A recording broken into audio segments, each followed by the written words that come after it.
denok mesedez eseri.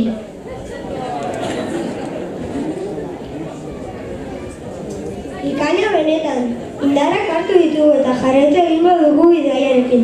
Nora joango gara orain? Orain mendira abiatuko gara. Guk asko maite dugun pertsona bat bizitatzera. Orain oso lanpetuta dago ikatzea egin eta opariak prestatzen. Ene ba, opariak, ikatza, ez dugu olentzero izango. Bai, alaxe da. 4 urteko lagunek ole olentzero kanta eskainiko digute. Txalo handi bat bere entzat ere.